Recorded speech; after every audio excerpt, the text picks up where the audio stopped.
Des pleurs, sans doute de joie, pour ces filles de Chibok qui peuvent enfin retourner chez elles.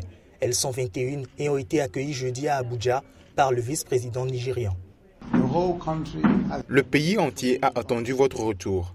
Pendant tous ces longs mois, le pays entier a attendu de vous revoir. Nous sommes très contents de vous voir. Nous sommes très contents de vous revoir. Un sentiment que partagent également les militants de Bring Back Our Girls. Ces derniers se sont rassemblés dans la capitale nigériane pour célébrer ce jour qui, selon eux, demeure inoubliable pour les Nigérians. Je suis tellement heureuse, folle de joie.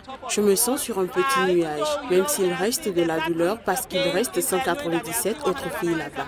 Mais le fait que 21 aient été libérées, c'est un jour incroyable pour les Nigériens. Je suis fière de mon pays.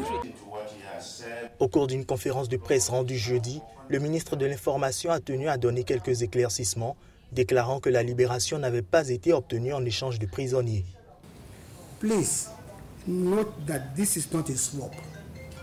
Veuillez noter que cela n'était pas un échange. Cette libération est le fruit de douloureuses négociations et de confiance des deux côtés. Nous voyons ceci comme une première étape vers la libération éventuelle de toutes les lycéennes de Chibok en captivité. Le ministre a assuré que les négociations avaient été intenses avec le commandement du groupe djihadiste Boko Haram, affirmant qu'à partir du moment où elles ont réussi à établir un lien de confiance, les deux parties se sont mises d'accord sur la date et le lieu de la libération des 21 filles. Il a ensuite ajouté qu'il s'agissait d'une étape majeure dans ce conflit qui a dévasté le nord-est du Nigeria depuis 2009.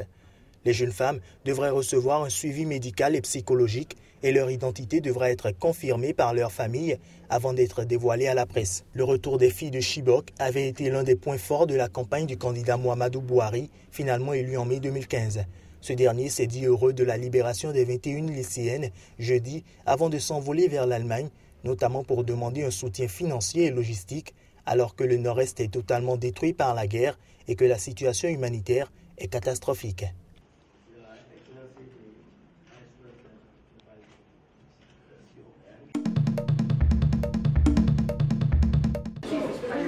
Julius Malema, le chef des combattants pour la liberté économique EFF, a déclaré jeudi soutenir les étudiants sud-africains qui manifestent pour une éducation gratuite, accusant l'État de violence à leur encontre. Malema appelle à une manifestation d'ampleur le 2 novembre dans la capitale Pretoria contre le président Jacob Zuma, qu'il accuse de diriger une république bananière en autorisant ses amis issus de la famille Gupta à influencer les décisions politiques. And so far we have not seen anything wrong done by the students, except that Jusqu'à présent, les étudiants n'ont rien fait de mal, mais on a vu une réaction violente de l'État face aux manifestations paisibles. Des choses similaires se sont passées pendant l'apartheid. Si on réagit aux manifestations paisibles avec de la violence, on ne laisse pas de place à la paix. Un État violent force les étudiants à agir de manière violente.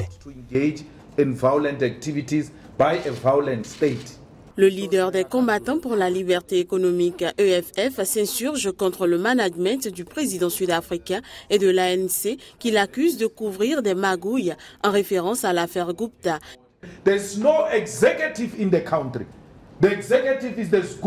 Il n'y a pas de dirigeants dans le pays. Les dirigeants, ce sont la famille Gupta. Nous sortirons le 2 novembre. Nous voulons montrer notre mécontentement et nous le ferons sans honte, sans nous excuser. L'ANC, Zuma et les Gupta verront que oui, l'Afrique du Sud en a marre de ces absurdités, ces magouilles de Gupta dans le pays. And Zuma will feel, the Guptas will feel that indeed South Africa is tired of this nonsense of Gupta shenanigans which are going on. Julius Malema a créé son parti politique en 2013 après avoir été évincé de l'ANC. Il se présente désormais comme le symbole de la fronde anti-Zuma et revendique l'héritage de l'extrême gauche anti-apartheid sud-africaine. L'appel à la mobilisation contre le président Zuma intervient alors que la justice sud-africaine a décidé de poursuivre Julius Malema. Le procureur général l'accuse d'avoir incité à commettre des crimes d'effraction lorsqu'il a demandé à ses partisans d'occuper des terres agricoles non exploitées en Afrique du Sud.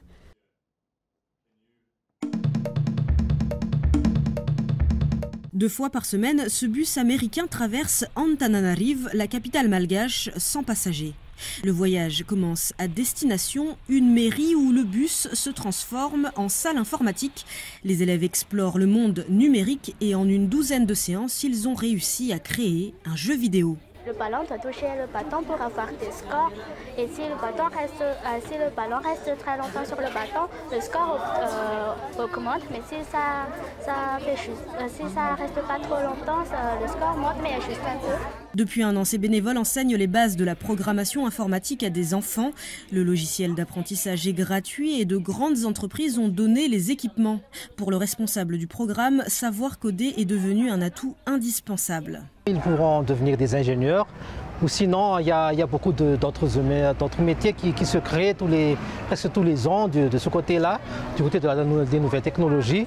Donc ils peuvent vraiment entreprendre aussi à créer un start-up qui va résoudre tel ou tel problème.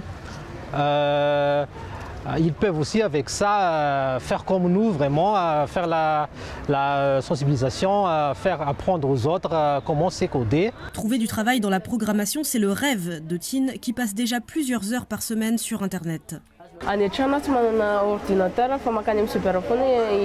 Je n'ai pas d'ordinateur à la maison, mais je vais au cybercafé 2 fois par semaine. Je vais sur Internet, Facebook et je joue à Need for Speed. Quand je serai grande, j'aimerais créer quelque chose, créer des jeux vidéo, des dessins animés et aussi avoir un ordinateur. 500 enfants de 5 quartiers de la capitale ont pu suivre cette formation gratuite de 3 semaines. À terme, les bénévoles souhaitent que l'éducation nationale intègre l'apprentissage du code dans les programmes, comme c'est déjà le cas dans de nombreux pays.